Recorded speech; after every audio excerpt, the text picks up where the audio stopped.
Let me welcome you all to the Woodrow Wilson Center. I'm Kent Hughes. I run a program here on America and the global economy, and we look at globalization, of course, we look at innovation, and we look at the long-term future of America and the American economy. And it's that subject that brings our focus really to education. But before we get to our subject and our very distinguished panel, just let me, for those of you who are new to the Wilson Center, let me say a word or two about our history. We were established in 1968 as a living memorial to Woodrow Wilson. The Congress decided against one more marble statue or one more monument, and instead created this living memorial with an assignment for us to capture both sides of Wilson's life. Wilson was the only American president to have had a PhD, and he was, in his era, a very prominent political scientist. Went on to be president of Princeton, governor of New Jersey, and then, of course, a two-term president, and a very consequential presidency it was. In particular, we try to bring together the people who've done a lot of the best thinking, and at the same time bring together people who are influencing or making policy.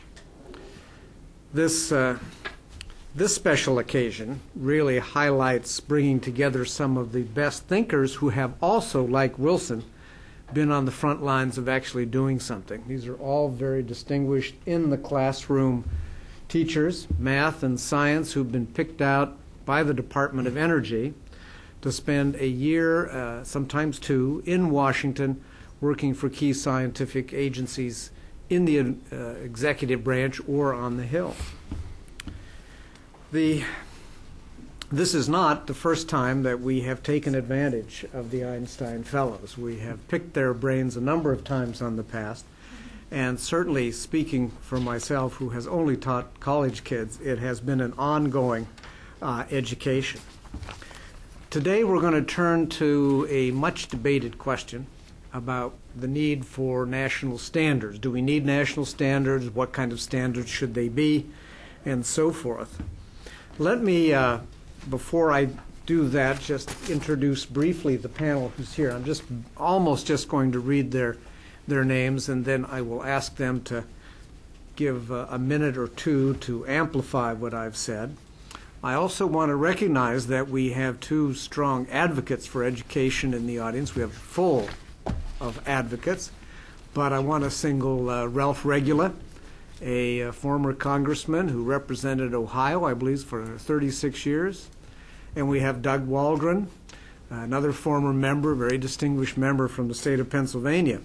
And I was talking to them briefly beforehand and saying how pleased I was to see that Pennsylvania and Ohio can actually get along. Since my mother came from Pennsylvania and my father came from Ohio, I was pretty sure it would work out okay. Well, let me then briefly introduce the members of the panel, and the format we'll take is to ask them a couple minutes of amplifying what I've said. Then we'll turn to maybe three questions, and then we'll open it up for a broader discussion and questions from you all.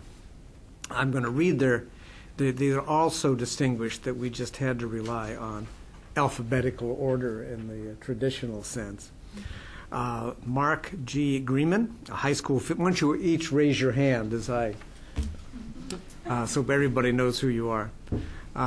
Is a high school physics teacher in Massachusetts. He's at the National Science Foundation in the Office of Directorate for Education and Human Resources.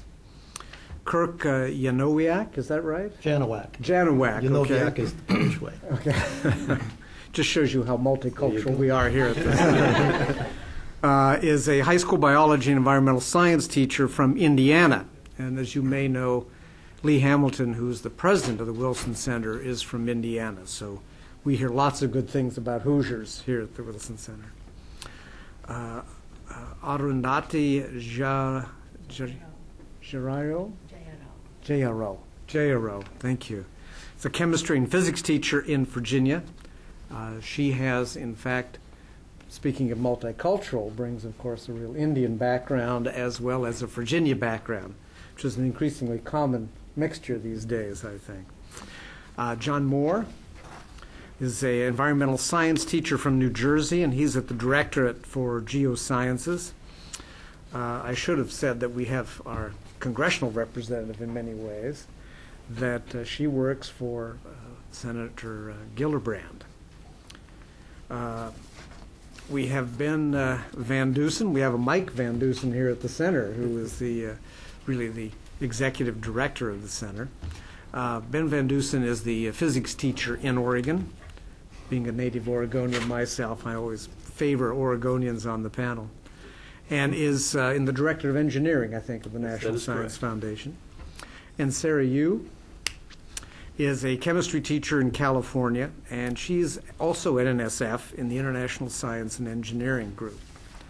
Well, let me again start alphabetically and maybe just say a minute or two about yourself and your how enthusiastic you are about the Wilson Center, things like that. Are we asked to talk about I am extremely enthusiastic about the Wilson Center and the opportunity, actually, that it does offer us in being able to present our thinking and share with other interested educators about the importance of STEM education. I just point of clarification. Are we to make opening remarks about some general stroke of some of your questions, or this is really just to talk about? Just to talk about yourself, and then we'll do that question by question. All right. Thank you. I'm a Massachusetts educator. I've spent the last 30 years in and out of the classroom. I had one of my administrative hat. I was a K-12 computer director, K-12 science director, K-12 math director, and in between each one of those hats, I would always go back to teaching my classroom for a few years to re-energize. Teaching has always been the true joy for me. Doing some administrative work has been a fulfilling endeavor, but the joy still comes from the classroom activity. I hope to continue to add what I can to move forward excellence in math and science teaching.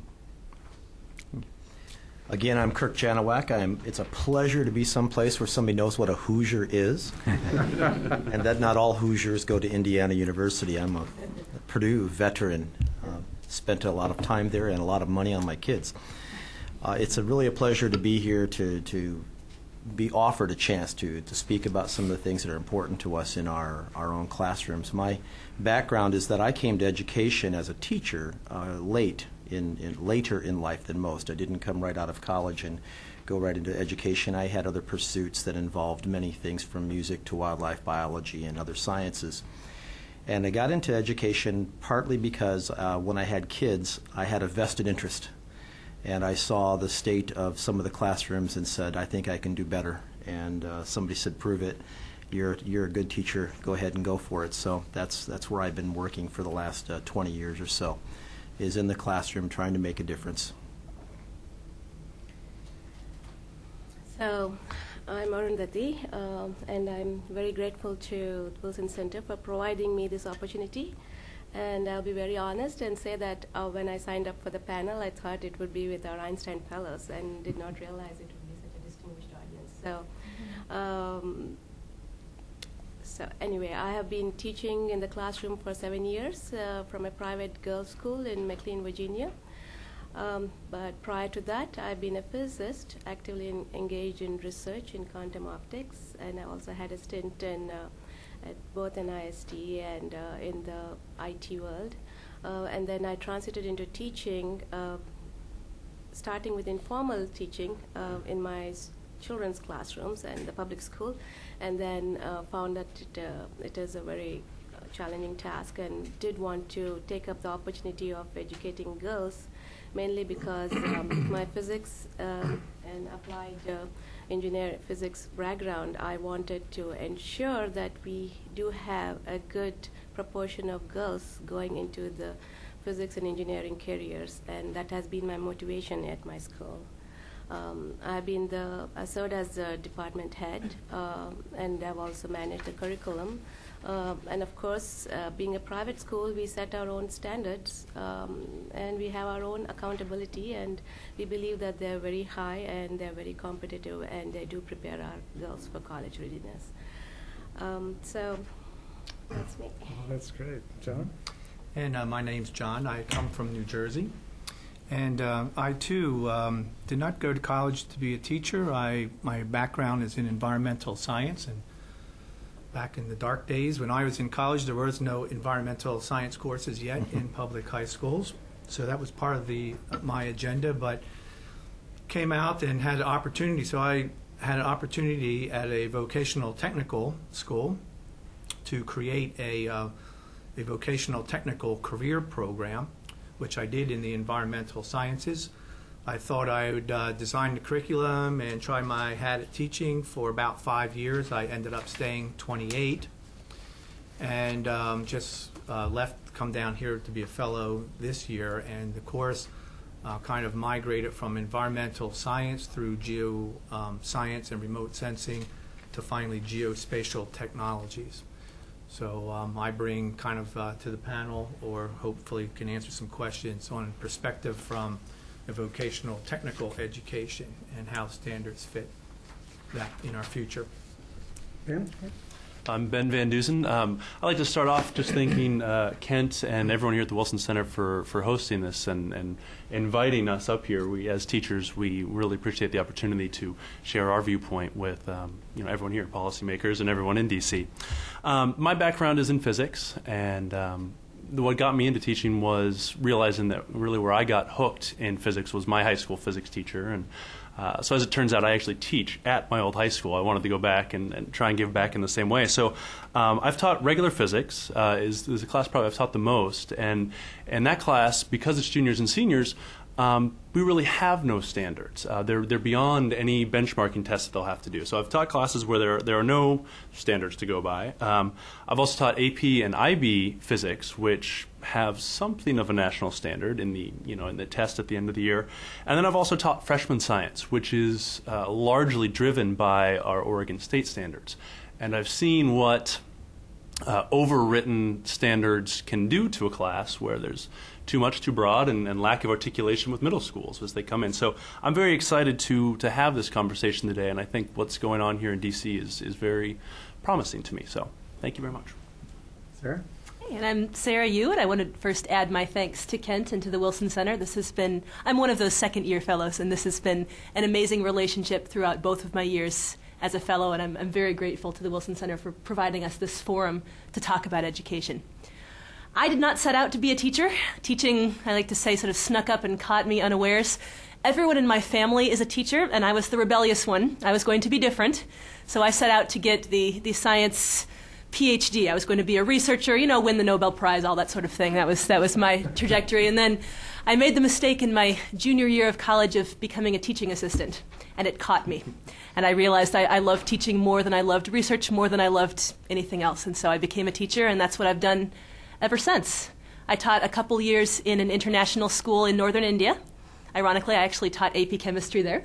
And then I came back and taught in an urban school in the Los Angeles area, Glendale, California, and taught there for the past 9 years before coming here. Ben mentioned briefly the idea that AP and IB represent really the only kind of national standard that the United States has right now. And I'm hoping that we have a chance to talk some about that, because in my 10 years now teaching AP chemistry in various venues, internationally and nationally, I think that model where standards are held in common throughout multiple states and multiple countries has some real advantages, but also has some real disadvantages. And so I would say it's a system that's deeply flawed, but also deeply important. And I'm looking forward to this discussion about how we can make national standards something that is meaningful to teachers everywhere. Well, let's turn to that very specific question. Do we need national standards? If we need national standards, who should set those standards? Should we limit them to math and science? Even science, there's some controversies with regard to creationism and intelligent design and so forth. Or should we really have standards that extend to history, civics, English, and so forth? Let me just open up the conversation. Well, I'll jump in with some brief comments here. The idea of national standards, I think one place that they're going to play an important role is just being able to compare apples to apples. Right now, we have all these different state standards, and every state is looking to pass No Child Left Behind. And actually, just saw a very interesting graph that came out of the Alliance for Excellence in Education this last week, where they plotted all of the different states by their success rate in No Child Left Behind from lowest to highest, and you saw this upward trend. And then they plotted the difficulty of their test for those exact same states, and you saw a line that went down. Excellent correlation. So right now, looking at who does well in No Child Left Behind or any of these national tests, really other than the AP, the IB test, I think gives us very little information about who's really having a successful program and what's working from state to state. So having a national standard, I think, could really alleviate that, and we could learn a lot from one another, when right now I think that's very difficult. So. I would like to jump in and add my mite about standards. I believe when I first came to the United States, I did not realize that school systems run by zip code and neighborhood, and I learned it the hard way with my kids.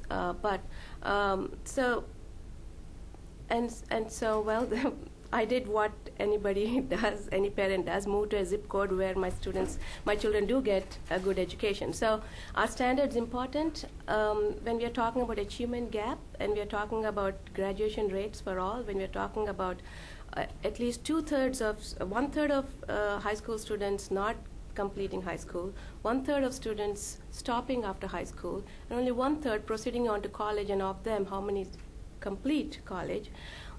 We really are talking about a serious achievement gap, and if standards are required to close that achievement gap and ensure that there is no zip code attached to the education that you receive, then I think it is very, very important. At the same time, I do have my fear that the best and the brightest are the ones who might get neglected with standards simply because they'll always achieve the standards.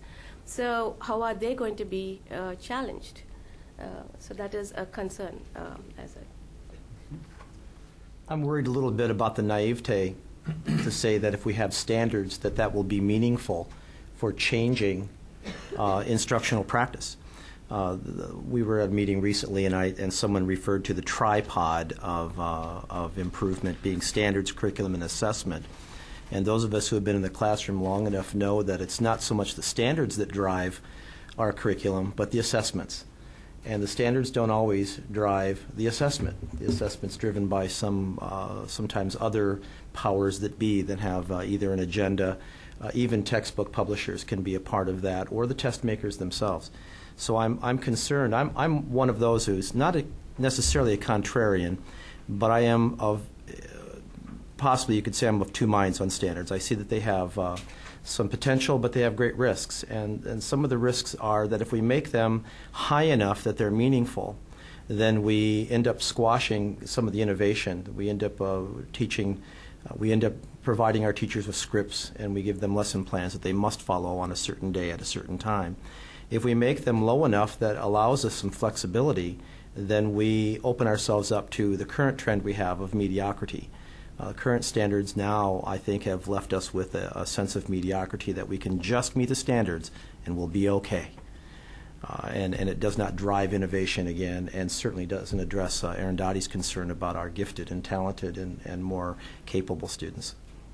To pick up a little bit on what Kirk is saying, I think that one of the things that's given standards a bad name nationwide is, first of all, the fact that they tend to be a mile wide and an inch deep, that they tend to cover a large amount of topics. I printed out a copy of the state standards in chemistry for California, and there's 11 different topics, and it runs to, 6 or 7 pages. Tremendous amount of material to be covered in 1 year, and all at a very shallow level.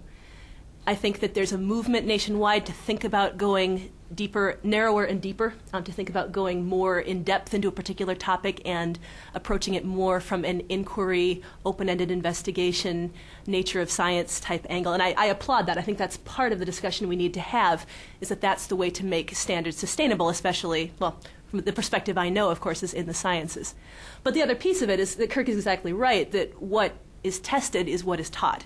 And what we have in most states is a system of multiple choice, Standardized tests, usually very short, usually highly factually based, but high stakes for teachers, high stakes for schools, less so for students, and that's interesting, something I hope we will also talk about. But what teachers end up doing then, what schools end up promoting, is teaching students those facts that they need to be able to regurgitate on this test. One of the reasons I like AP and why I've taught AP for 10 years is that the AP is able to go a little bit beyond that, not as far as I would like to see them go, but they're able to put different kinds of questions on their tests, to ask students to solve problems, to look at laboratory data. Taking that and going several steps further is really where we need to be, I think, to make standards meaningful. I'll jump in. I'm kind of where Kirk is in coming from a vocational technical perspective. That is, I'd ask the question, what is the purpose, we'll say at high school, of our secondary education? I think the model is to prepare everybody to go to college, and that is just not true.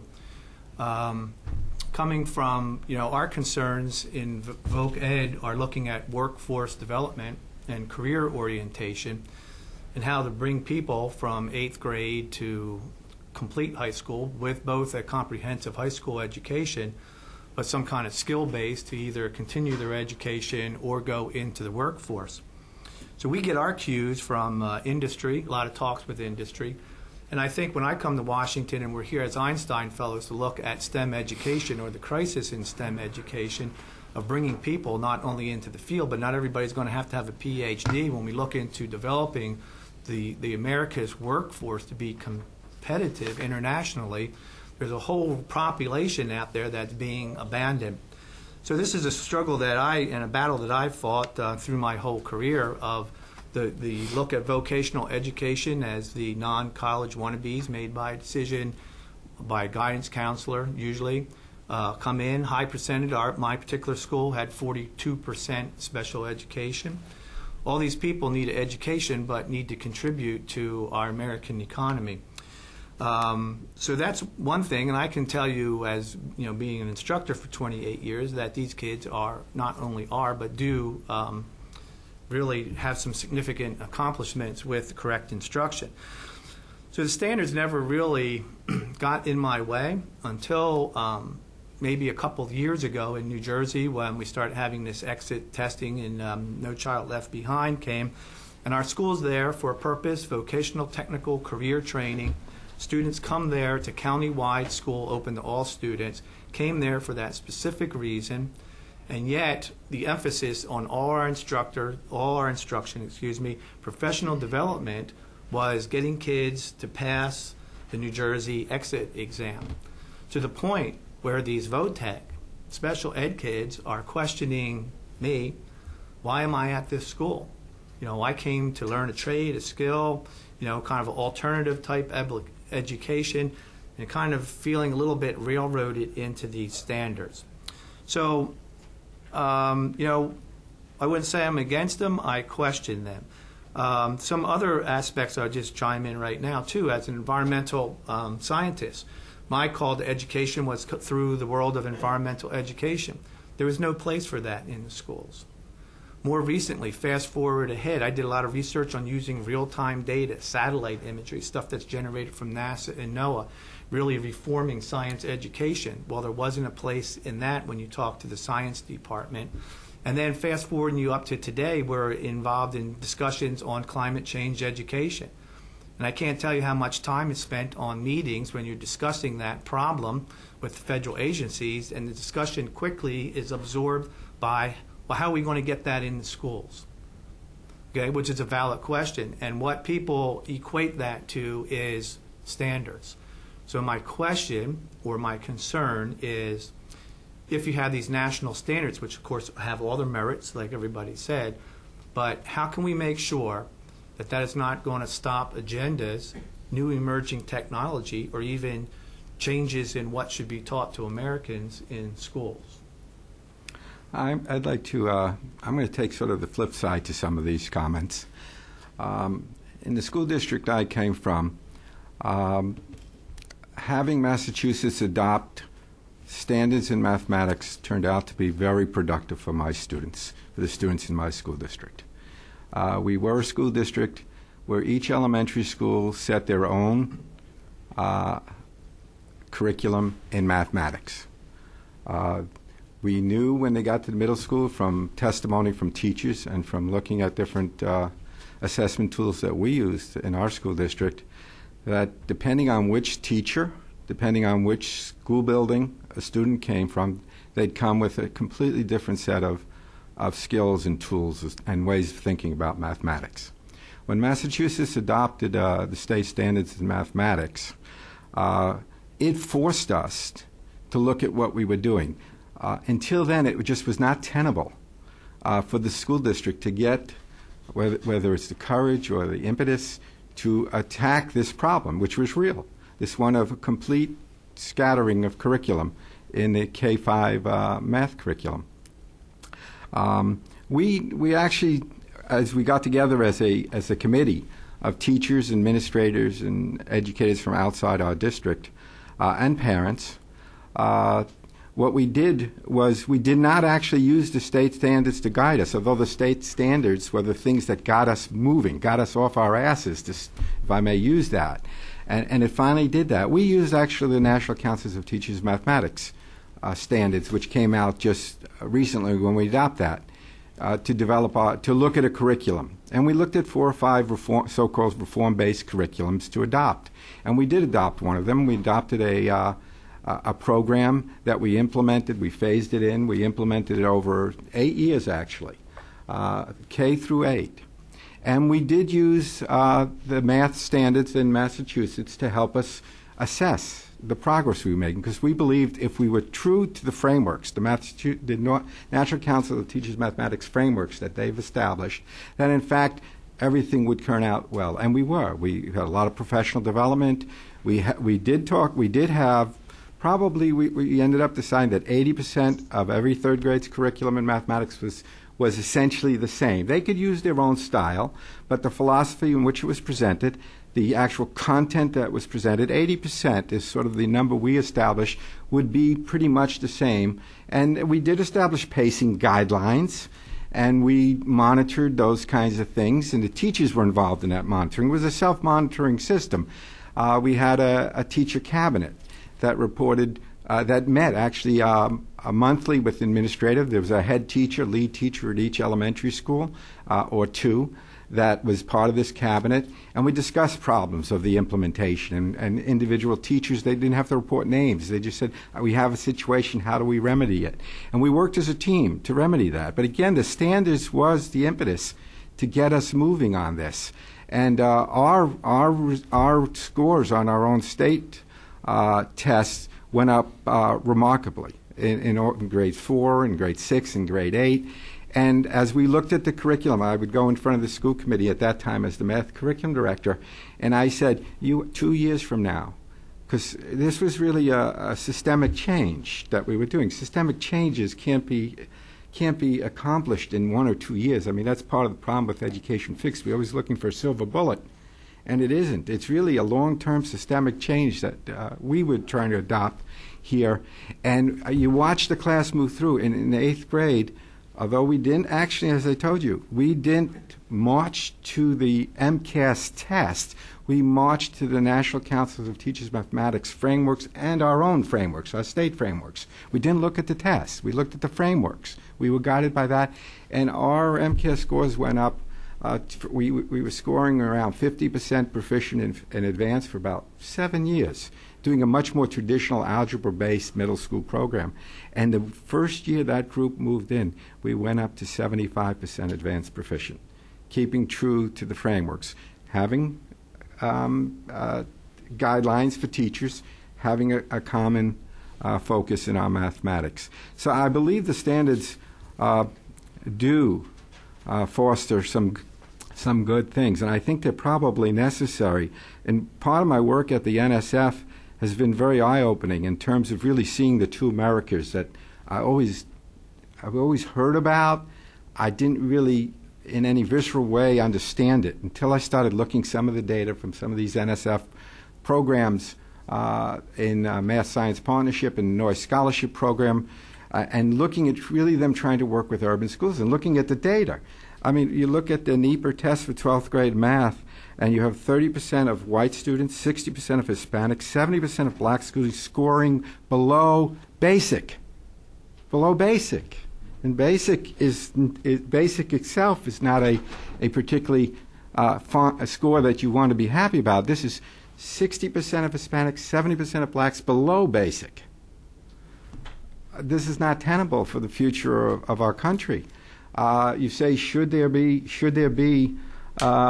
standards in others? If I can just quickly, and I'll move on. I know you have a lot of questions. I want to read a quote from Thomas Jefferson, because I think it is germane to your question about should there be standards in others. My statement would be yes, there should be. And it all flows from this statement from Thomas Jefferson, which I see as a comment. We know no safe depository of the ultimate powers of the society but the people themselves. And if we think them not enlightened enough to exercise their control with a wholesome discretion, the remedy is not to take it from them, but to inform them their discretion by education. This belief in educating populace as being the bulwark of our democracy is, if anything, more relevant today than when Jefferson wrote this 200 years ago.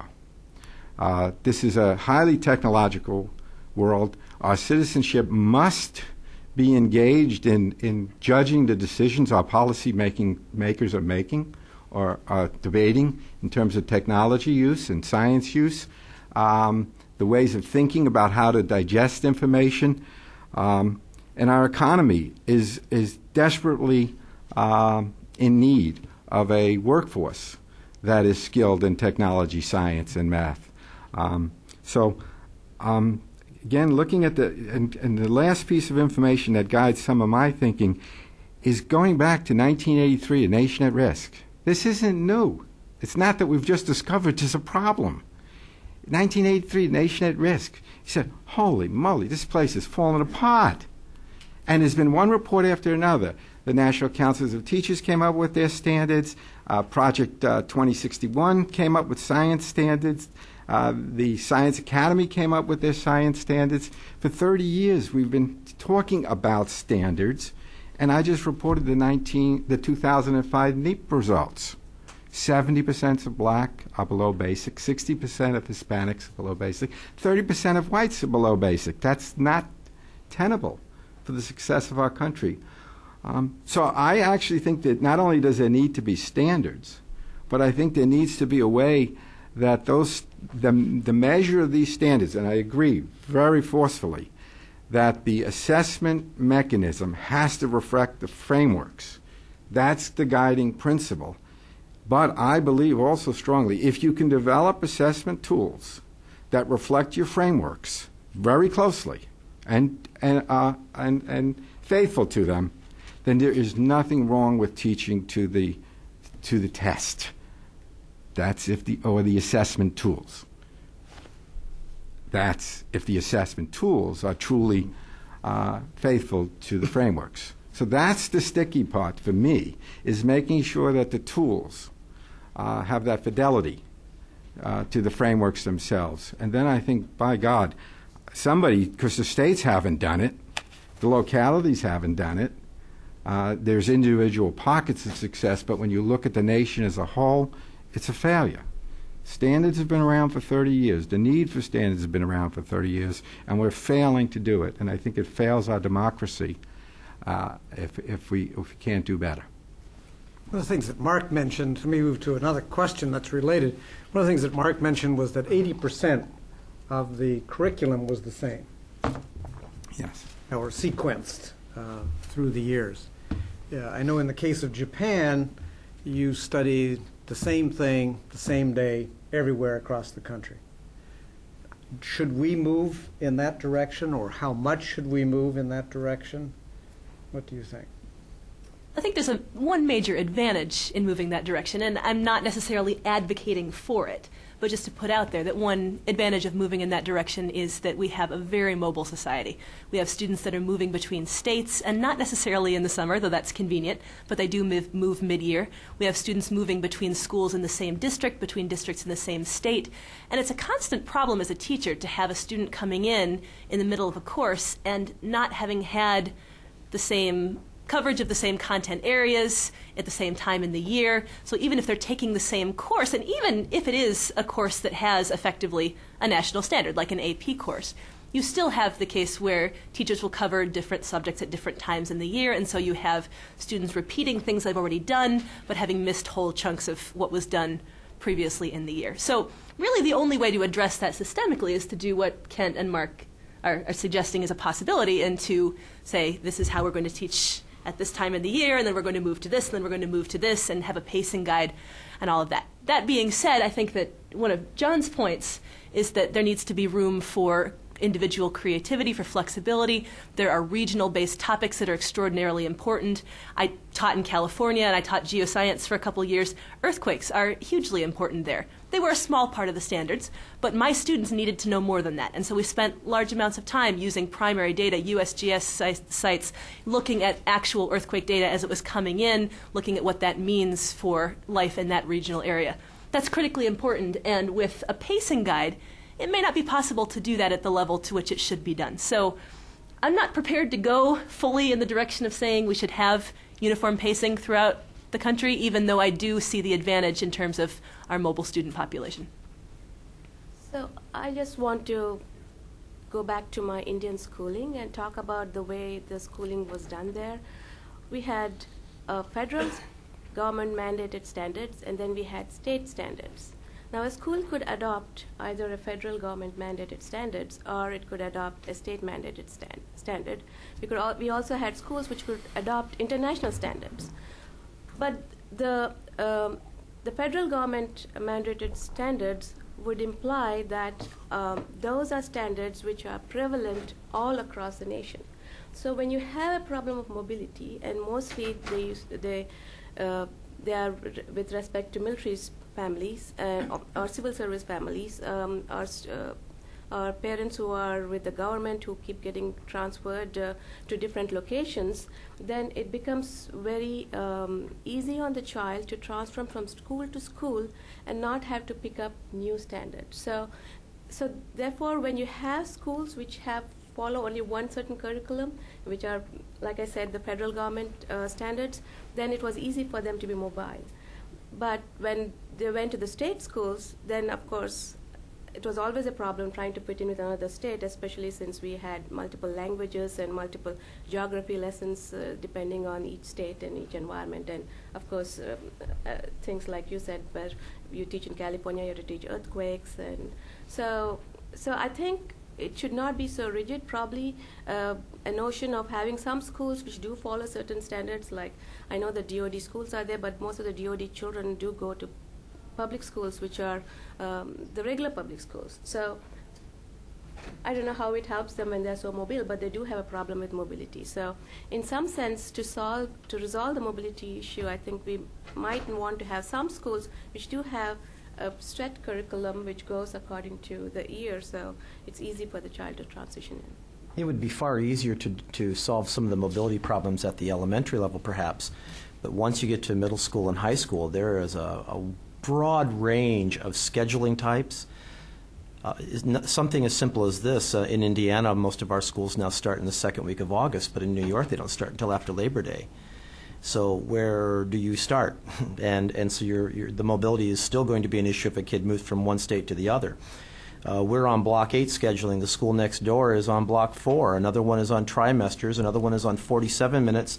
Another one down the street's on 55-minute periods. One of them has a 2-week Christmas break. Another one has a holiday break that lasts for a month. Another one has a spring break for 2 weeks. When you start looking at all the schedules, the mobility issue is not going to be solved by trying to have a uniform curriculum. It's far too complex, and as Mark says, we're not going to find that silver bullet in the standards. Another issue that Mark did bring up is we've had some of these standards that have been available to us, and some states like Indiana have had for nearly 30 years. And even with those standards, some of the problems that have been brought up have not been solved. The standards don't solve the problems. It's the classroom instruction. It's the management within the individual schools. It's the teacher themselves, as well as the students and the society around them. So again, I'll go back to say that while the discussion of the standards is quite important, and I said it before, I'm of two minds. I I see the dangers of the standards, or relying on them as being the solution. When they're not the solution, they're a part of the framework, as Mark has correctly pointed out. But I'm also with Mark in saying that having a good framework to work with, I am fully behind that. But the dangers I see is who makes those standards, how are they enforced, are these standards imposed from the outside? And then we have to back up way back in our discussion and say, if we have national standards, how does that line up with the Constitution that gives the rights to education to the states? That's a big issue. It's the elephant in the room that we sometimes refuse to talk about as teachers. This is a states' rights issue, fundamentally. And if we say there are going to be national standards, how do we mandate that? A end around that has been happening, as you probably all know, is the National Governors Association with the core curriculum, or the core standards rather, the core standards movement. And 48 states have signed on to that. Well, what do we do with the other two? I don't see Texas ever joining such a union, as is their history.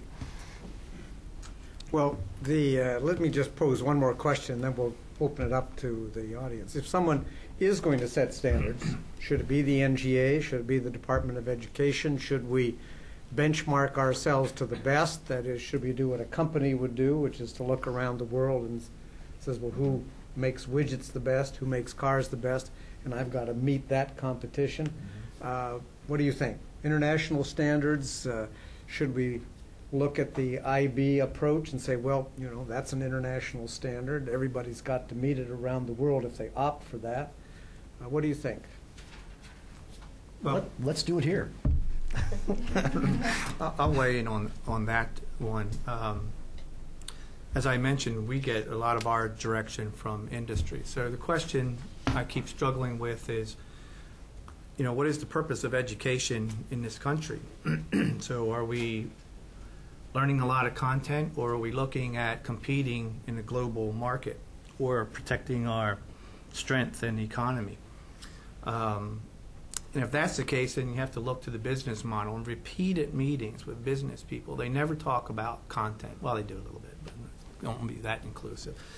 But mostly it's about skills to get along with in the workforce in participating. Things like, can they show up on time? Can they collaborate? Can they respect other cultures? Do they have the correct language? In other words, can they function as people? Because industry very often will take the position that we can teach them the content that we want to know, because particularly in technical fields that changes as quick as the days change. So it's a matter to me of what you're trying to achieve. Kind of looking at that international market, the only thing I could add to that is I had 3 specific examples with my students in working with teachers and students from Denmark, Croatia, and China. In all cases, we often point to those countries or that type of prescripted curriculum, and yet they were coming to me. I didn't seek them out. They sought us out to look at innovations or applications of what we learn. Now, when we put the students together, their students would skunk my kids any day of the week on content. I'd hate to see them go head-to-head on content. However, my students were instructing them. We were looking at geographic information systems, applications of some computer technology to problems in science. And that's why they were offering to interact with us. They wanted to know what we noticed we were doing something different. And their curiosity came to, like, well, how are you thinking about this, and how do you apply this? And in the case of Denmark, where they have a state or national curriculum, the ministers of education were considering eliminating this whole strand from their national curriculum. So I always said to my students, they were 16 years old at the time, they presented in front of the ministers of education and kept that work in the national curriculum. So I say to students, if you're looking for success, that's not a bad thing to put on your resume when you're 16 years old. So it comes back to, what are the practical applications of what you're achieving? Rather than using the word standards in career technical education, they use proficiency-based standards. Can you do something? Do you know about it, but can you do something with it? Can you apply it? Show me what you can do. Can you get up and speak in front of an audience? This is not an easy thing to do. And the closest package I hear to the type of standards that sit home with me or sit well with me are the 21st century learning skills. And that movement, when they're talking about those skills, how to function in a global society, I think lends itself more to my perspective of creating functional citizens that can make decisions and that can enter the workforce and contribute that way. Not to say that they can't go to college and do those things as well. I'd like to go back to some data again that I alluded to earlier. When you have 70% of a population, or 60% of a population, or 50% of the population scoring below basic on what is not it's not, if you're worrying about a content test and you say, all right, so there's only 30% below basic, but you're talking 70% below basic. You're not talking, at the proficient level and, it's too heavily weighted in content or not. I mean, we got a bigger problem, I think, than just that we have to, yes, of course we want to teach critical thinking skills, absolutely essential.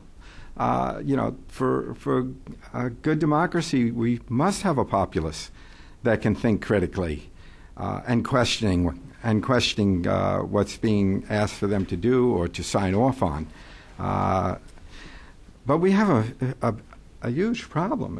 It's not simply we need to have more inquiry science. I don't believe it's that simple. That either is going to solve what is a much larger problem. It may in a certain school district, that may be the most. A school district where you have 70% that are proficient on a NEPR test, for example, then you have the luxury to be a little bit more engaging. But when you have populations that are scoring 70%, 60%, 50% below basic, there's something much more critical that needs to be done than just talk about we just need to teach more critical thinking skills. There's basic skills that are fully and totally not functioning here that needs to be raised. I think a standards is a way to start moving in that direction. I think there are great success stories in the United States as well as abroad. I'm not sure you have to look completely abroad to find the successes for educational models. I think there's great educational models in the United States that have been very successful. And those models, it's not one size fits all. An urban model that was successful may not be at all successful in suburbia, and vice versa, of course. And so you got to look at a diverse set of models, and I think you can find those. Again, working at the National Science Foundation, I see lots of programs where they have models. The question is, how do you scale them up? How do you find funding to make them happen? These models are successful when the NSF is supplying funding for 5 years. You withdraw the funding, and all of a sudden the math specialist in the K-6 program that has been raising scores for the children, well, the NSF money's gone. All of a sudden the budgets are tight for that school district. And guess who's the first person they let go? The math specialists, who you have documented for the last 5 years have been bringing up your scores.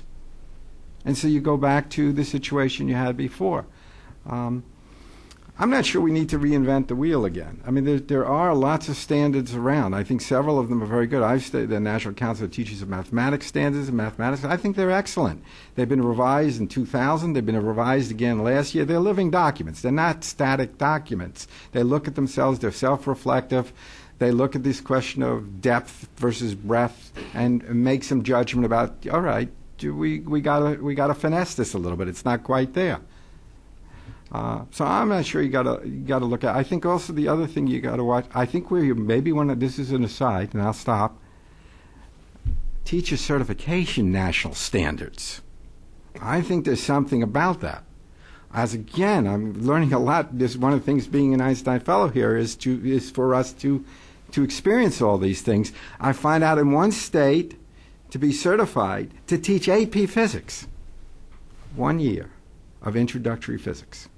And you could be certified to be an AP physics teacher in that state. Another state, you have to have a full bachelor's degree in physics at least to be certified to teach physics. There's something wrong there too. So I think that's, I'll put that as a question for another time. State standards for certification in STEM. Arundhati? I just wanted to add on the international perspective a couple of points. One, if we need to adopt benchmarks, we need to look at the way certain subjects, and I'm talking now of science specifically, is being taught from what level onwards. In United States, unfortunately, K through 5, science is not taught as a mandatory subject. It is up to the classroom teacher. And if she feels comfortable, if she or he feels comfortable, then it is taught. But otherwise, there is no real proper curriculum for science being taught. And that is a big point that we're missing. It's a big gap. You have K through 5, no real science courses, and then you have some 2 random courses in the middle schools, and then you expose them to the first laws of Newton in 9th, 10th, 11th, 12th. I mean, how do you expect to generate a technologically savvy generation of students if we do not make them learn the scientific vocabulary and the scientific literacy from day one? And I would say even pre-K, we need to emphasize on early learning of science literacy. Today is a technological world. We really need to emphasize that. So I think one of those international benchmarks we need to adopt is the fact that we need to have science as a core subject starting from elementary. Secondly, most of our international peers, they just have so much of these science courses and science and math courses that when you compare them to their peers in US, our US students in 10th grade, maybe they're taking a course which by 9th grade, a lot of international students have already done at least 3 to 4 times the same course. So what happens with international students is once they graduate out of high school, a seamless transition takes place to the college because they already have those skills and they're more familiar with those skills, not just one course in which they let's learn and then forget all about it. So if we want to make a college-ready population, we also need to ensure that they do get these courses several times, starting very young and consistently. And they don't wait till 10th grade to learn the first laws of Newton. So I do think that Mark's right that we don't need to reinvent the wheel. I think one of the problems with our current education system is that every state is reinventing the wheel all the time. We have 50 wheels, none of which match, and that's not a strong way to run an education system. I also agree there are a lot of excellent examples out there. I think we would be foolish if we didn't look internationally at some of these excellent examples. I think Arundhati's points are very well taken about the ways in which some countries do it right and introduce students early to science and have a consistent exposure to science throughout their educational career. I've heard Arne Duncan say that if we don't introduce students to their, I don't want to say international competition, but to the way that science is being taught and assessed elsewhere in the world, we're lying to our students. We're lying to them and telling them that they're prepared to face a global economy. And the truth is that they're not unless we're looking at the best of what the world has to offer. So my husband is from Hong Kong, and just for curiosity, the other night I was looking at Hong Kong's chemistry standards and comparing those to the ones I'm familiar with from California. So here are the California standards, and I'm sure that you can't see this, but I'll just sort of flip through it. It's several pages of facts and facts and facts and facts. And there are very few verbs in this document. It says students will know this, students will know that, students will know this. No action implied in these standards. Students will absorb these facts and regurgitate them. Then I looked at Hong Kong, and I was very interested in what I saw. This is a diagram, and again, I know you can't see this, but this is the learning targets for the chemistry course in Hong Kong. Up in this corner right here, the smallest box that you see is knowledge and understanding. Phenomena, facts, principles, concepts, laws, theories, vocabulary, etc. Small box. Over here to the right is values and attitudes, things like curiosity and interest in science, personal integrity, willingness to communicate and make decisions, awareness of the limitations of science, the interrelationship of chemistry and other disciplines. And then down at the bottom, skills and processes, scientific thinking, scientific investigation and problem solving, decision making, information handling, collaboration, learning, and self-directed learning. And I was so excited by that as a concept, that this is the kind of thing that really matters, and sort of what John was talking about in the workplace, what it is that matters to employers, what it is that matters to our students when they go out in the world. It's the ability to do these things, to think, to reason, to look at things intelligently to communicate with others. You know, that's what we often call 21st century skills. As opposed to when my students will ask me, why are we learning fact number 49 on this list? I don't always have a good answer for them. Well, let's just jump now to the questions. I have a whole list here myself, but I'm going to restrain myself. And please open it up for questions. Who'd like to start us off? Kamsi? Please introduce yourself, even though I just started to do so. Kamsi's up there. Mattis, and my name is Kamsi Mattis, and I'm a Einstein Fellow and a math and science teacher, and I've taught in both New York and in California. And I really think that Mark Greenman is really touching upon an issue that is really, really important, and that is of equity. And I think John Moore is talking about it too, because we've fundamentally set up a system that is not working for a huge percentage of students with whom I've had contact with for the last 10 years. So I'm sitting here thinking, and I'm listening to Sarah read off this diagram of things that are important in Hong Kong, and I'm thinking that for 3 years I taught earth science in California, and my kids know a lot of facts and a lot of stuff, but I don't know what they could do. And then I switched over to teach math for 7 years, and my kids can do a lot, but on the tests, I don't know what they know. So there's a huge disconnect because somehow the test creators are not really talking to the people who want them to do things. So the test comes down and they're asked to recite all these facts or perform all these algorithmic tasks.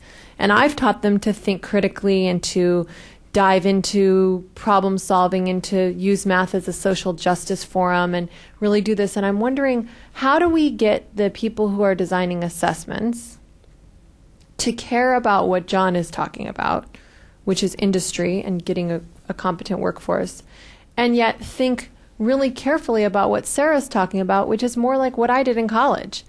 Those are the kinds of things that I was expected to do in college as an engineering major. So how do we get these people to talk on the same forum? How do we get them to talk? Kirk said, let's do it right here.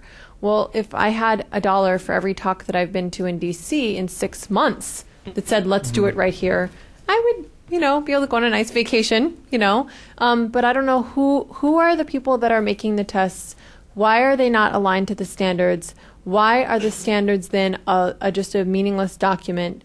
And how do we get that conversation going so that everybody cares about what kids can do and what kids can know, and that it addresses this big, huge problem of equity? We fired the test maker in Indiana. That's how we changed it. They were not giving us what we wanted, and they were one of the really biggies. And they said, but we know what we're doing. And we said, but you're not doing what we're wanting you to do. And I was privileged to be on a committee that was looking into who do we hire to do our assessment. And we went with a little guy that said, I'll do what you want. And the tests that came out subsequently were much more closely aligned to what we wanted out of our standards that we had set at that time. And we're much more technologically oriented, so we could give them online and still have essay-oriented tests. One of the guys had worked for NSA, I guess, so he got a nice recognition thing down, and some of the essays are even being graded by computer, and they do a 98% accuracy rate where the humans were doing 95%. So there are ways to do that, and what we get buffaloed by the people who call themselves experts in assessment because they own the companies and they do the test making, and we let them drive the process. And for some reason, some of our state people were afraid to fire them. Well, what are we going to do if we don't use them? We use somebody else. So I think I can answer. I'll give some direction on at least two of the points. This doesn't necessarily address the industry side as well, but there is an organization that I think is kind of as far as I can tell, the cutting edge as far as coming to test not only what students know, but what they can do, and doing this on not only a national scale, but an international scale. And this is the International Baccalaureate Program, which was actually created. This comes back to one of our other things here, the idea of children moving around. The IB program was created for diplomats' children, basically, so they could move around to different parts of the world and still be in a school system that had the same structure, the same courses, the same order. And what they do in the IB, now this is not replicated on the the K-8 scale, but at least in high school, when you do your testing, there is a AP-style test at the end of the year, which is not only multiple choice, but essay and a variety of other things. But more importantly, they add this other component, which is really working in the inquiry-based labs and this thought process and how we do it. And the way they do it is they force in your curriculum, if you want to be an IB school, you have to offer your labs, and the teacher then grades those to a certain curriculum, to a certain standard, where they look at how you design your lab, how you analyze your data, all of these things, and they recognize that this is going to take a lot of time from the teacher. This is going to take time and money, and so they give all of their teachers who grade these labs a release day, and they pay them to do this extra grading. Essentially, they are doing this standardized grading, and now to not duplicate all of that effort, what they do at the national level and the international level is you actually send your labs into Geneva, and they're going to spot check them. Basically, they have people there who will grade a small sample of labs that I graded to see, okay, am I doing this right? Am I conforming to the international standard? This way, not only are they getting the students getting immediate feedback, they're not waiting until the next school year to find out how they've done on the test, but also I'm getting feedback on my students and what they're learning. And it's much more, it's really about, not at all about information. It doesn't matter what the student knows, they're showing what they can do. And I think that's a model that's out there that we'd really remiss not to look at, trying, asking ourselves, how can we scale it up? It does take time and money, which is, difficult, but I think that's going to be a requirement no matter what we do. And in the defense of Arnie Duncan, he had offered in the Race to the Top funds, there's $350 million, which is reserved for assessments. And they are talking about consortia coming together to build assessments. So the idea is that even if states decide to adopt standards based on maybe their neighborhoods, they can share some of the costs associated with the assessments, and also join that consortia, take the same kind of assessment which all the states are going to be taking. So there's some commonness in both the standards and assessment. Plus, the assessment also is going to be not just one single shot, multiple choice assessment, but a more comprehensive assessment, and something which is conducted throughout the year. We also want the teachers to be involved in that process, the school to be involved, to have some independence and flexibility in as giving assessments to their students. So in that, I think too we need to think outside of the box of tests. That we are conditioned to think that assessment means test, but that is not remotely the case, and only in a small fraction of circumstances does assessment mean test.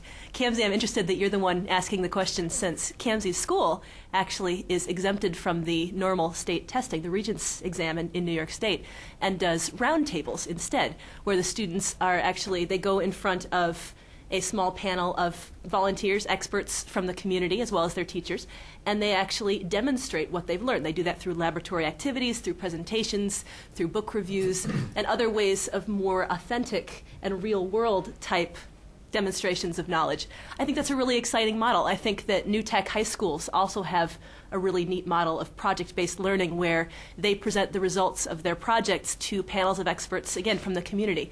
And so you're getting community buy-in, you're bringing in the experts who actually know the subject matter and know how it is really used in the real world, and they're the ones who are saying, yes, the student has learned what they need to learn, or no, they haven't, and here's what you need to learn in order to really use this in the 21st century world. I love that idea. I know that the scalability of that can be tough. That's a lot of volunteers if you try to take this nationwide. But I think we have to look beyond the paper and pencil, beyond the ABCDE bubbles, and even beyond the essay question, that there have to be more authentic ways to assess what students are learning. Kind of just to add on to that just quickly, there's a national engineering program called Project Lead the Way that's in most states, and that's exactly the model they follow, where students work for maybe a marking period or semester long on a project, and that's exactly because I've sat on those boards. A friend of mine teaches the program, and they have a board from local industry that come out, and that's what the students have to basically show their product, show their results, develop a PowerPoint presentation, give a talk, and explain to professionals in the field how, what, and why they did the things that they did. And so I agree with that. The authentic assessment shows that they're ready to, they've accomplished the skills, but they also mean something to somebody outside the education system. Do your students then have good access to jobs in the community? They do, because we have advisory committees on the local level. So we look at having advisory committees. So like in my particular program, I had people from county government, some industry, some government offices, in the type of subjects. I did a environmental science or earth system science approach. So we had like a National Weather Service office. So we interacted with those professionals in the fields. And I did two things. One, that acted as mentors and resources for my students, but those are the types of people that would normally come in to interact with my students. And the other thing, that was over through 4 years. And so it wasn't as nerve-wracking as you might think, like sitting up here all of a sudden, presenting in front of a group of people. There's a little bit of anxiety that comes along with that. But to teach the students over 4 years, this is a normal type of activity that you would do, it becomes second nature, almost to the point where like it becomes scary on the teacher's part, because you don't know what they're a little too comfortable sometimes. How do we get this, How do we get this replicated across the country? Because today everything's about jobs and getting people equipped for jobs, and should a state or national standard require that there be interaction with the job market? Well, I'll just speak from my opinion and from my experience. I think there needs to be a marrying of the industry, job market, careers, and the academic world. I think the model that we have now is heavy-handed on sending students on to college. And the four-year institutions, and if you look at the statistics and look at the number and success of community colleges, I think that supports that the community college is the overflow tank for the students that are coming out of high school, not sure where they're going, maybe don't have the skills that they should have, and you look at those numbers and statistics, they're really going up. Interesting enough, you look at the curricula or the associate degrees that community colleges orient. The fight that I had locally was the community college, which was also run by the county. We're always, we're arguing back, leave my students alone. That's our job. So we're competing over the same type of students. We need that pipeline that when we look at careers that, you can go through, as was mentioned here, from the early years right on up, but you need to show the students. The type of students that I was teaching, the populations, this goes to the equity issue, don't even know how to apply to college. I would have to show them, this is what it means. Here's where you get the applications, get with their parents, help them fill out the forms. I mean, that's the low end of the curve, and the people, the science education research says that the 2% of the population that will become the NSF PhDs are going to get there no matter what we do. So that's well established in the research. So if you're looking at expanding the STEM workforce, then we need to look beyond the 2% and look to this other people. I would use myself as an example. I was a C, maybe I got a B once in a while, student in high school because I was not a test taker. And it took me a long time to figure out. My brother, who's an engineer, was the valedictorian in high school. So I'm not that smartest guy in the world, but I'm not that stupid. But if you talked to me when I was 16 or 17, you would have a good argument that, that's why I didn't really enter the world of science. I didn't feel I was qualified. And kind of, by chance or some good mentors, I found my way through the system. So I dedicated my teaching career to show this is how you get from point A to point B, even if I have to hold your hand and take you there myself. And that's what needs to be done.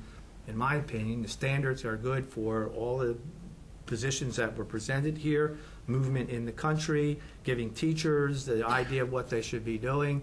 But I think as far as moving kids through a system to be successful, one thing that was not mentioned, I don't know how many teachers ever asked, and I'm always surprised, how many have ever asked a student what they want to learn?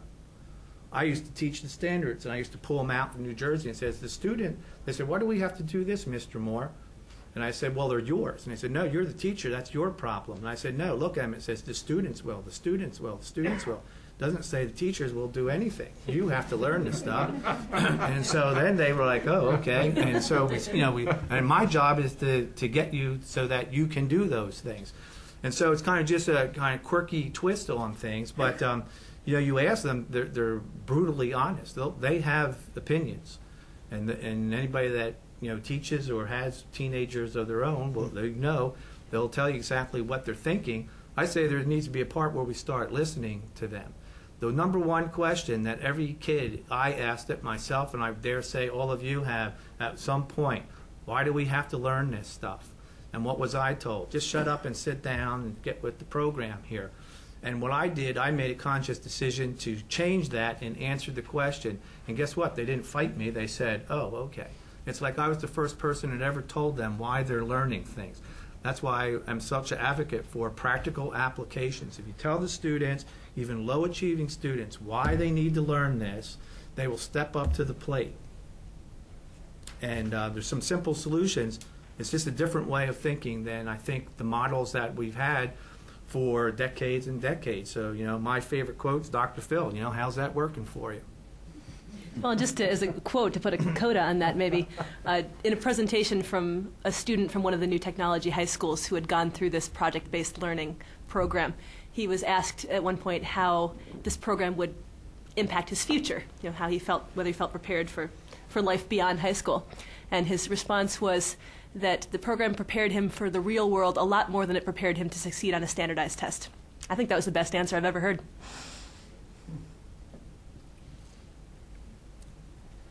Maybe over here. Oh, you have one. You're surrounded by microphones here. And please introduce yourself. Heather Pacheco. I'm another Einstein Fellow from Massachusetts. I think what we're looking at here, it's interesting because Ben talks about IB, which is an extraordinarily expensive program to implement into districts. We like doing it at my district, and we just no way we could afford it, and we're not a poor district. We're talking about Arun Hati, who's talking about private schools. We've got Kamsi talking about socioeconomically really low and disadvantaged kids. We've got John talking about maybe average, middle to lower class, not class, but economic picture.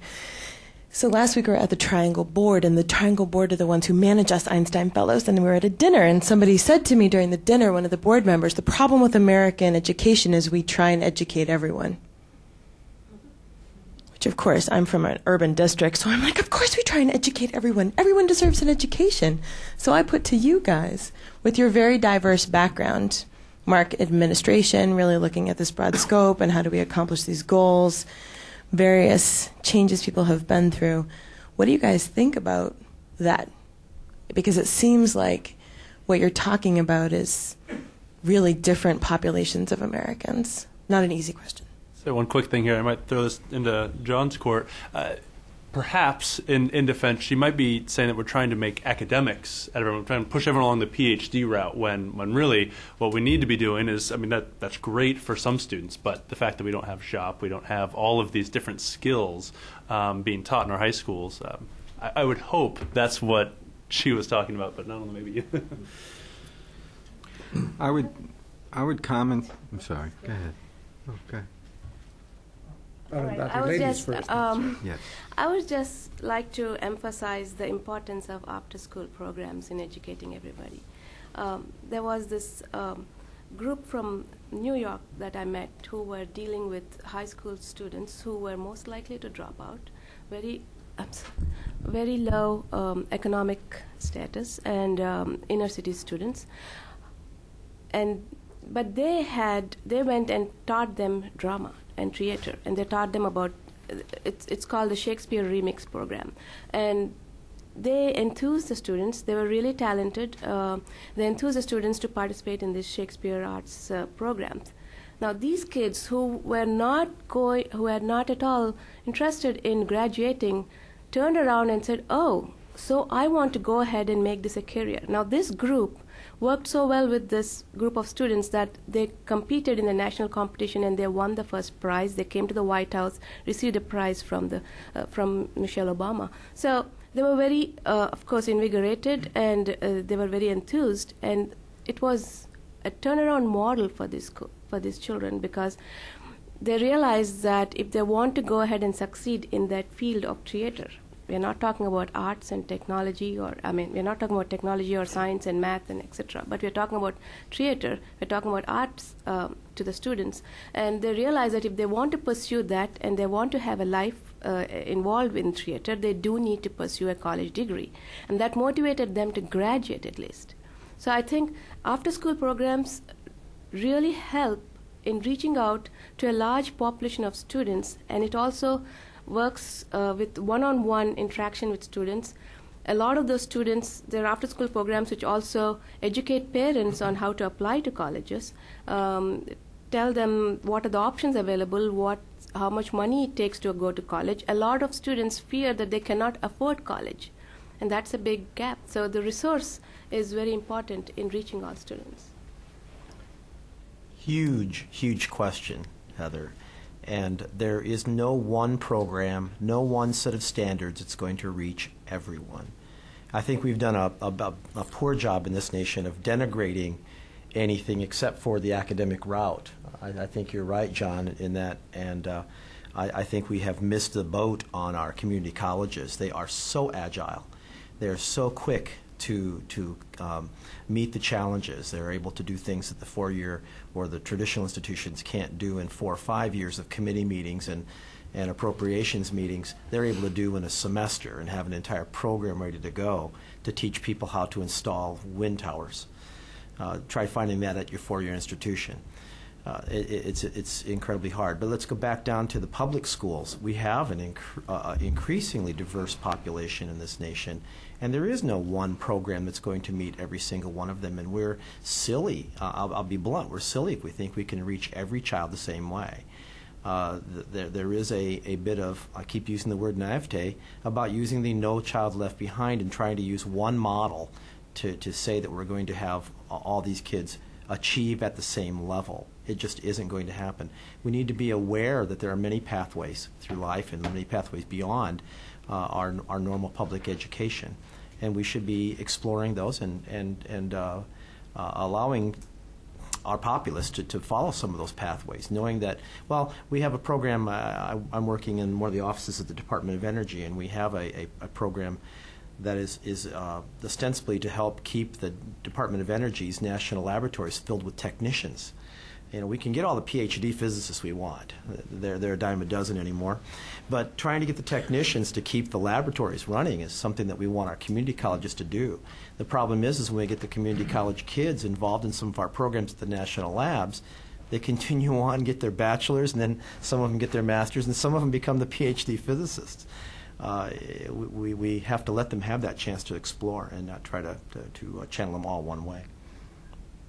So I agree with Kirk up to a point, but maybe in keeping with some of the things that Mark was saying, that we have 50% of our students scoring below basic in math. We have students graduating from high school, or at least getting to the end of high school, who can't really read.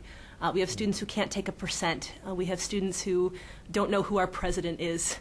We have some very shocking things happening in this country. And I do believe that although not all students will learn the same way, and not all students will learn the same things, at least if you look at the full extent of their education, and certainly we shouldn't be teaching all students the same way, because everyone has their own learning style, and a gifted teacher will respond to that and will teach in multiple modalities. But bottom line, there needs to be a floor set where we say that every student must learn these skills, these ideas, these competencies to be able to function in our society. There's no reason why any student should get to the age of 18 without being able to read. There's no reason why any student should not be able to do basic math. We really do have to have a floor set. And I think that national standards can play a role there. I don't think national standards should be a ceiling on what our students learn. I think that's a disservice to gifted students. It's a disservice to teachers who want to expand beyond the breadth of the standards. But if we can at least provide that safety net with a national standard to say that all students will graduate knowing this, I think it would take away some of that inequity issue that we're dealing with right now as a country. Then we have to have the political will to say to the parents and to the school corporation that you have this 8th grader that isn't ready for high school, and keep them or find another pathway for them. I think that's the pathways I was talking about. Not that that child can't be educated, not that that child shouldn't be educated, but they aren't going to follow the same pathway that the rest of their peers are. And we don't currently have the will to even admit that we have kids that are going to fall through those particular cracks. I think you're getting into the meat of the subject here now, because with the standards implies that somebody's going to fail. And getting to Heather's question about, should we educate everybody? Well, who's going to stand up and make a decision or tell somebody that you in this country are not going to do something? Because everybody has the right to pursue things. So I'll give you an example in the state of New Jersey. Thank goodness it's not my school, but a colleague of mine, friend of mine, teaches in another county vocational school, failed the No Child Left Behind APY. So the state walks in, takes over the school. They set up certain programs. They have all their places, all the ducks in line, professional development, look at the kids. Well, guess what? They're still not performing. The faculty and the administration says, well, you're the state. What do you want us to do? They don't know. So why don't they know what to do? Well, they know what to do with the standards, but you're dealing with a different set of kids. Kids that work till 1 o'clock in the morning, and then they can't stay awake in their first period class, and then they're suspended because they fell asleep and the teacher set them up for discipline. Kids that don't have any parents at home, kids that don't eat, kids that, for whatever reason, don't come to school. I had students that would miss 20 days out of school. A success in my world was that a student actually wanted to come to school 5 days in a row. So it's nice to be talking about going to Harvard, Princeton, and Yale, and then there's the reality of what's going on in the country. And that's the equity issue, is there are some hurting kids out there. And as teachers, sometimes we're looked upon as writers of curriculum. We deliver lessons, or we're a robot that, you write the curriculum, you give a lesson, I'm the talking point, and then kids somehow learn. But really what we are is the interface of human beings, because it's not a science when you're dealing with children as human beings. And our job as teachers, at least the good ones, which I would include all my colleagues as Einstein Fellows, are there to take kids from point A to point Z, or wherever they get in between, because we have to get to know those kids. You need to meet them where they're at. You need to understand what their problems are in learning. There might be at home, it might be in school, who knows, there's 1,000 lists. And meet them, and then try to fit all that messiness into a nice clean box and apply standards and get them to graduate high school. I just think it's way more complicated when you're looking at success of our students in this country to just say, well, creating standards is going to solve that problem. If that's what you're saying, then I wholeheartedly disagree. If you say that you want standards to get some kind of consistency, then I'm with you. But I don't think that's the question that America's really asking. I think they want to see people lifted up into a different level, and I don't think that's going to be accomplished through content standards. Ramsey, and then we'll come here. No, I know I already. Now I know that I already spoke, and also I'll keep this quick, but I think that we're treading into really dangerous territory in terms of tracking. And tracking is a really hard thing to sell me on, because I have taught kids that blossomed as 17-year-old ninth graders. I mean, really jumped into hard quadratic formula, really high-level academic stuff, and decided as a 17-year-old ninth grader, now everybody can do the math on that, that's somebody who the system did not work for. If somebody had told that child in 8th grade, or told that child's parents in 8th grade when they were 14 or 15 or 16, depending on how many times they did 8th grade, you know what? I don't know that the academic route is really good for you. I think we need to give you a different track. I think that kid would maybe jump on it and maybe go off and be fine and probably meet a teacher like John and get some great real-world knowledge, but would never know the joy, I will say joy, of higher-level academic content. And I take my passion on this from Robert Moses, the author of Radical Equations, and if you haven't read that book, I suggest it because it's actually a civil rights issue. It goes back to voting laws, and it goes back to the idea that we would have a threshold by which people would have to meet in order to vote.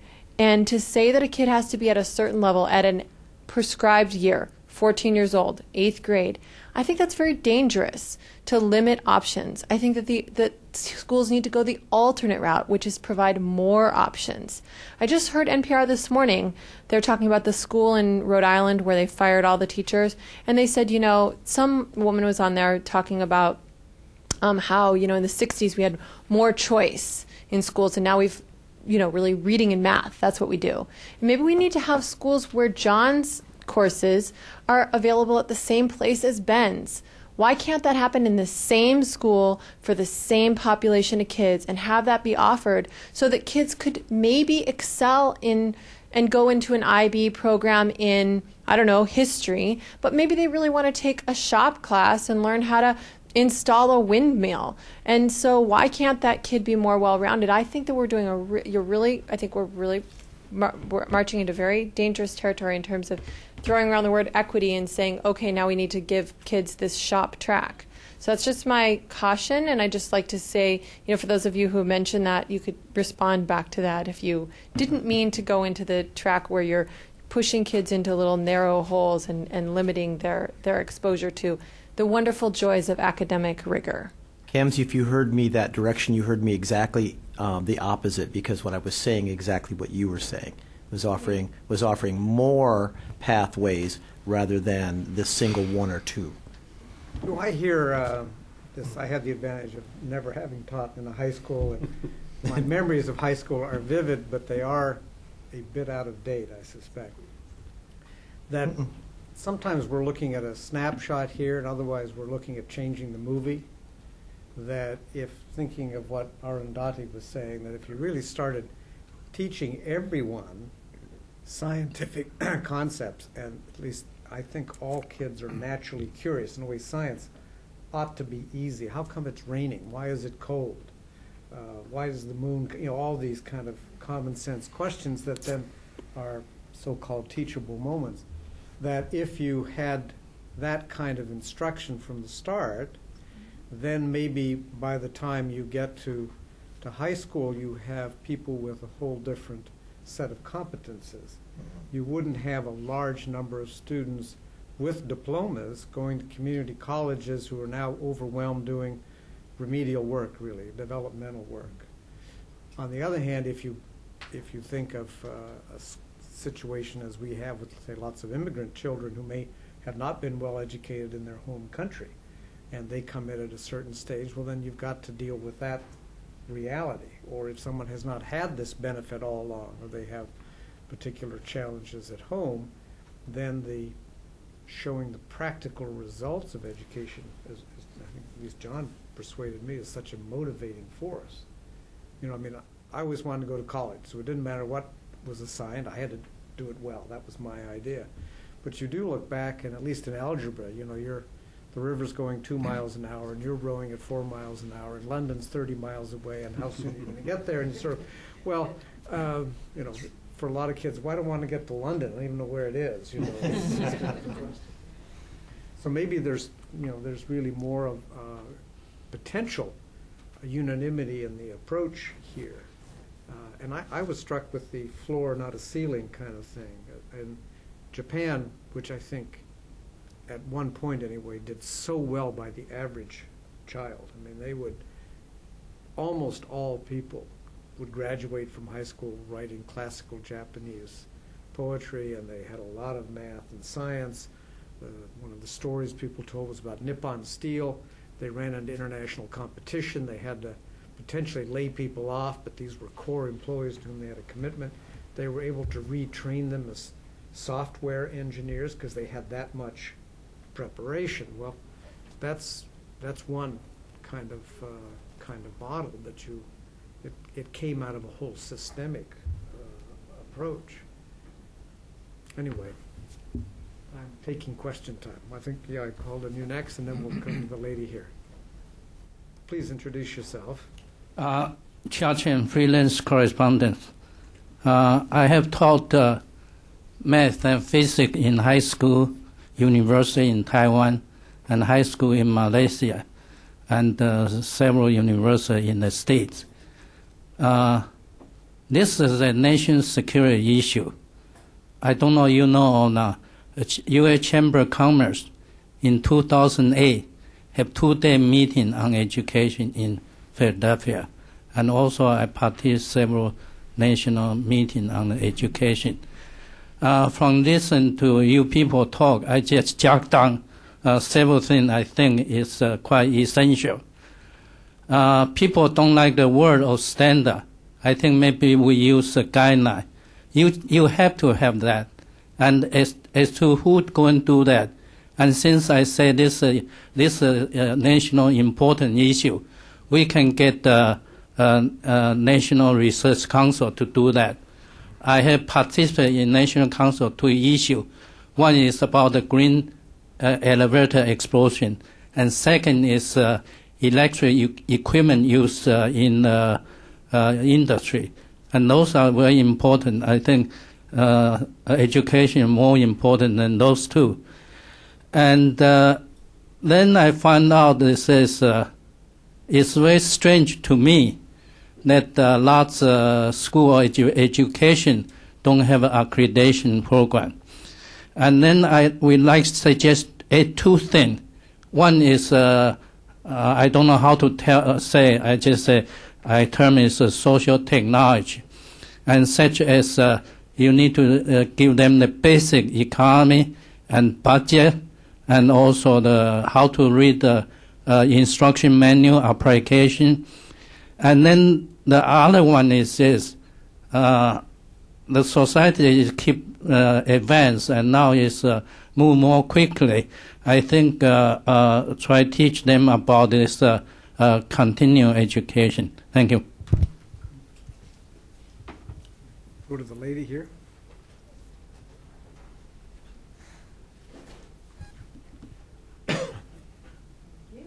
Thank you. My name is Mary Lord. I am an elected representative on the D.C. State Board of Education, representing this ward in the White House in Georgetown. And I'm also an education freelance writer, having covered colleges and business schools for U.S. News and World Report for many years.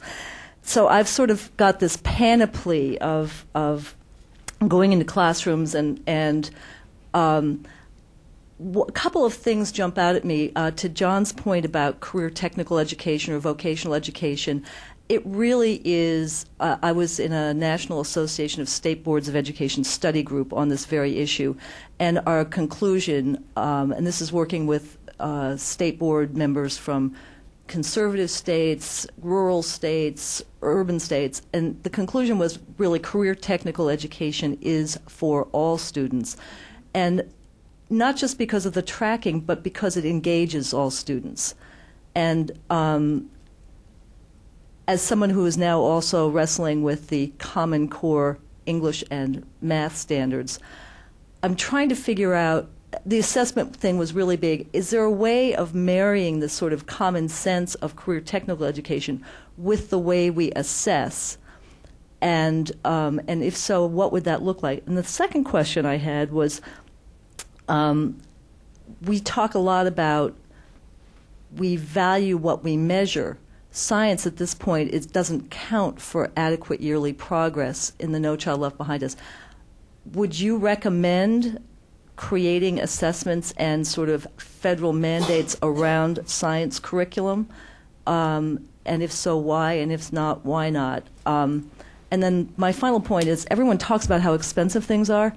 Well, let me tell you, right now, every kid who drops out in 11th grade represents $100,000 to $200,000 of taxpayers' money that is wasted, and that is a waste of a mind. And then my other point is, Science should be the most engaging, fun thing for students to do anywhere in their school career, but we expect them to become generalists. Once you get out of the schoolroom door, no one expects you to be a generalist and know all things and get 800 on your English and verbal and math end of this. So how do we, as people who support and love science and science education, tilt the playing field back more in favor of common sense and inquiry and project-based learning?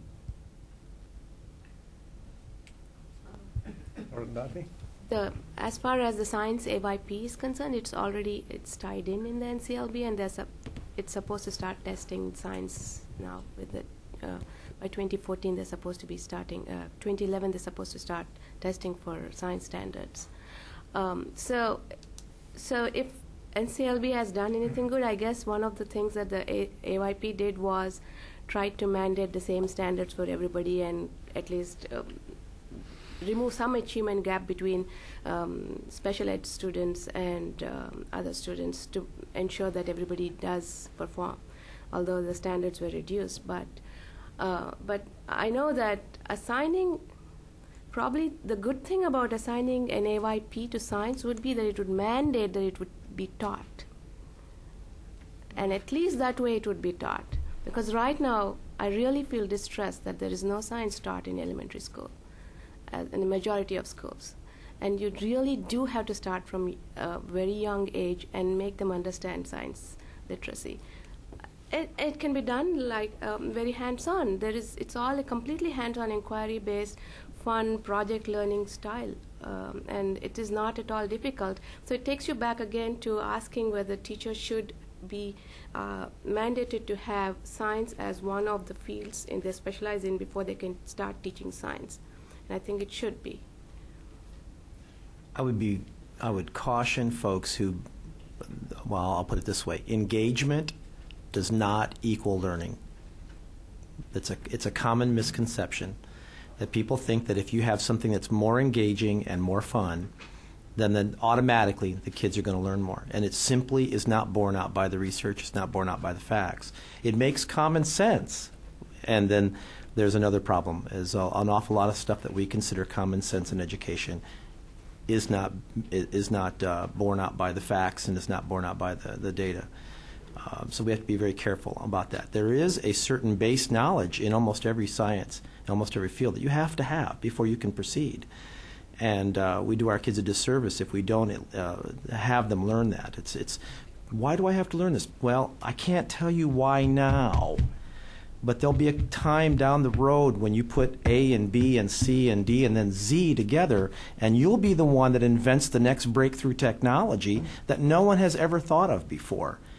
So we don't always have to have the answer for relevancy right up front. Relevancy is a fluid dynamic. Relevancy is situation-based and time-based, and if we make too much of relevancy and always having fun and always having engagement, then we're going to miss out on some of the basic science that we need to teach. Teaching at an earlier age, I agree, and it should be fun because science is just so cool. All of us who are science teachers know that. That's why we do what we do. And answering those basic questions, Kent, as you say, like why does it rain, why is it cold, that those things don't get taught by our families and our daily life anymore. I learned most of that not from my teachers, but from being outdoors, being with my uncles and my dad when we would go fishing and things like that. Many of our kids today are not getting some of these rich experiences that we had that were experiential parts of growing up. And we've kind of turned them over to the television and video experience and given them a virtual life. So we have to combat that as teachers now and try to bring them back into the real world. I want to go back to, I'm going to tackle something you said and also something Heather asked before, and I'm going to say unequivocally that we need to educate all students. That was one of the questions posed by, I presume, by somebody she mentioned in trying. Absolutely, we need to educate all of our students. In terms of your question about the standards in science versus, say, math and English, we do have to prioritize things. I come from a science background. I'm trained as a physicist. I love physics. but I also worked as an administrator in a K-12 capacity looking at students and what are the roadblocks to students. And we developed basically, one of our phrases that we developed is math literacy, and early math literacy is equivalent to lifelong choices. And I firmly believe that, and I saw that in many students. Why did they not eventually go into science? Because they were poor, truly poor math students. They were beginning to be turned on in science, but their math skills by the time they reached middle school and high school were so poor that they moved in other directions. So I think one of the things the standards have to do is to make sure that that students get very early math literacy, so that in fact it's they who make the decision that I do not want to go into STEM or I do want to go into STEM. They are not making the decision now. Most students are not making the decision whether they're going to be in STEM, whether it's going to higher education or whether it's a STEM career. They don't make that decision. It's been made for them because they don't have any math skills to move in that direction. And I think that's so in prioritizing, again, I'm a person who comes from a science background.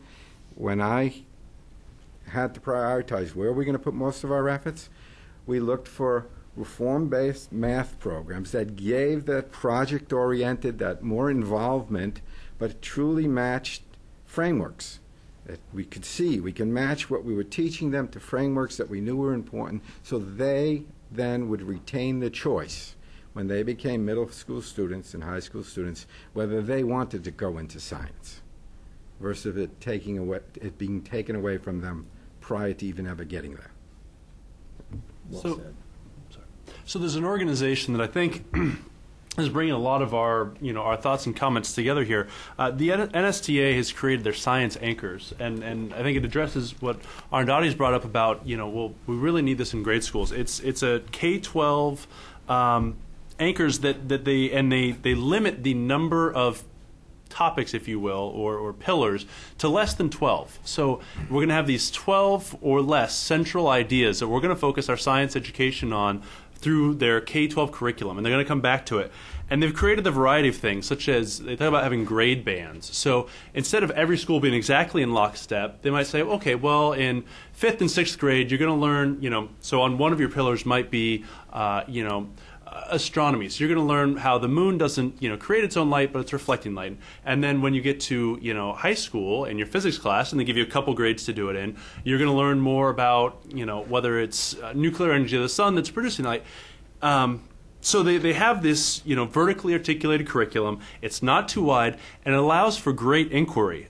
For each of these stages, they have basically 4 concepts and abilities. They have scientific inquiry, technology and design, nature of science, and habits of mind. Nowhere in there is students will be able to answer this question.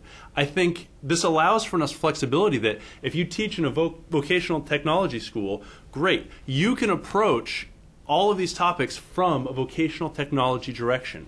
If you're in a school where all of your kids are going to IB, great. You can attack it from that direction. They're broad enough, and I hesitate to use the term vague, but they bring core curriculum that every student needs to know about in an open manner, such that hopefully everyone can get at it from their own way, and you can go between different schools, and there's still some coherence across the country. I think they're doing some really nice work with their quote abacus model. I also want to go back to the idea of science as part of AYP and say that I am all for including science in AYP for some of the same reasons that Arundhati mentioned. But I think we actually could do damage to science and damage to our students' education if we assess it the wrong way as part of AYP. I just give a brief example. California has its own version of AYP called API, and they decided to get ahead of the curve and start including science as part of API early, before it was required by AYP. And so at the high school level, they decided, well, we're going to assess biology, and we're going to do it at the 10th grade. Problem being, most students take biology in the 9th grade, and some students take geoscience in the 9th grade and don't take biology for several years beyond that. So you have all students in 10th grade taking a biology multiple choice fact-based test. Most of those students are not taking biology during that current year. It's a fallacious system, and it's, as I said, it's doing more damage than good. So I think the point you raised about marrying the idea of assessment to the authenticity of real world and industry and what students really need to know is critical. And if we don't do that, as I said, we're doing more damage than good by trying to include that as a national assessment.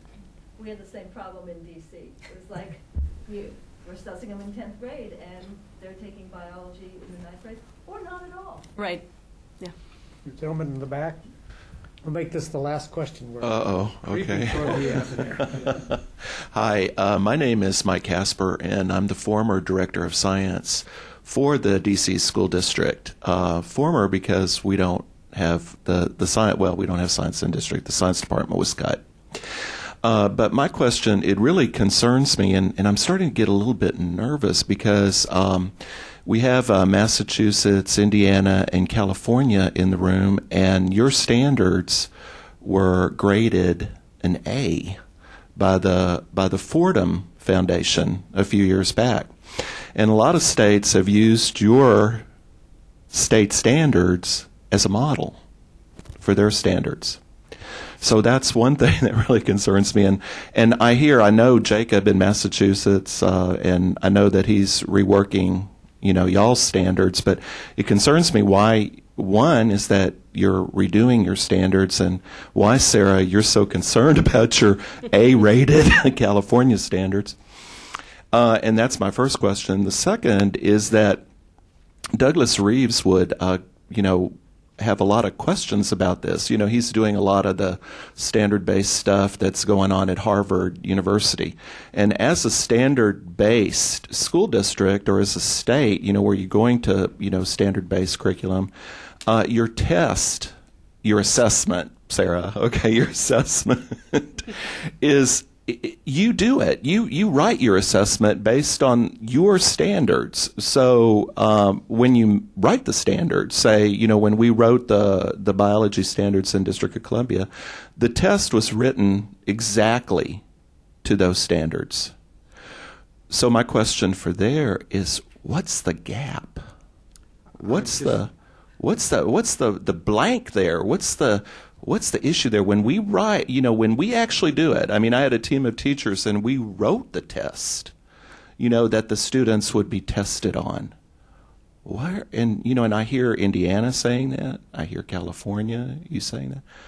You don't have Massachusetts representative up here saying that. No, I didn't, because I heard you say the exact. I heard you, say some good things about that, and that was really a lot of encouragement. But what is it? What is that? What do you think is that gap?